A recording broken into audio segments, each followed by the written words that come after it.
আসসালামু আলাইকুম। শিউলিস ফ্যামিলি থেকে আপনাদের শিউলি আপু আবারও চলে আসছি। আজকে আরেকটা চচ্চড়ি নিয়ে আসছি। কি মাছ দিব, কি তরকারি দিব সেটাই দেখাবো বা কীভাবে রান্না করি। তো প্রথম থেকেই আজকে দেখাবো।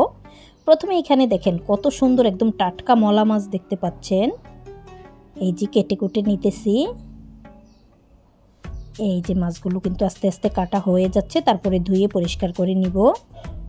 এখন নিজে রান্না করতে চলে আসলাম। তো আমি সবগুলো মাছ তো আর রান্না করব না, কিছু রেখে দিছি। আর কিছু পরিমাণের মাছ আমি এখানে হলুদ মরিচ লবণ দিয়ে ভেজে নিতেছি।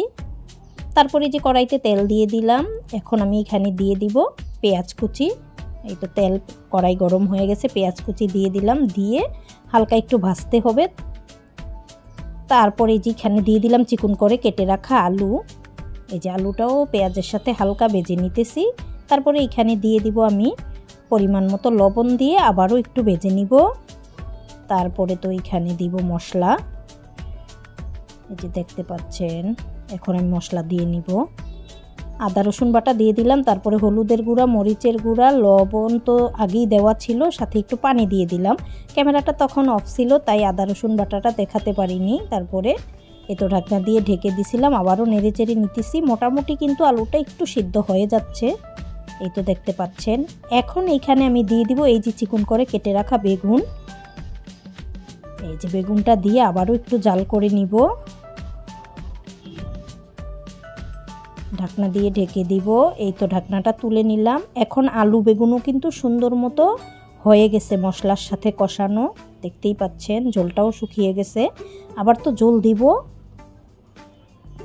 এই যে এখন এখানে আবার ঝোলের জন্য আমি গরম পানি দিয়ে দিব।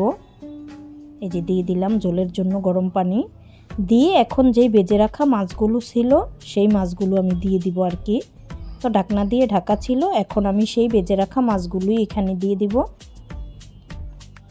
এই যে ভালো মতো কিন্তু পানিটা বলক চলে আসছে। আর মাছটাও দিয়ে দিলাম। অল্প সময়ের মধ্যেই কিন্তু হয়ে যাবে এরকম আলু বেগুনের তরকারিটা।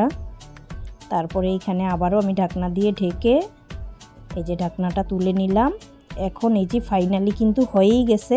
এখন আমি এইখানে ধনিয়া পাতা ছিটিয়ে দিব। এই যে দেখতে পাচ্ছেন আলু বেগুন সব কিন্তু হয়ে গেছে সিদ্ধ। এখন ধনিয়া পাতা দিয়ে তারপর একটু সামান্য জাল করি আমি বাটিতে ঢেলে নিব।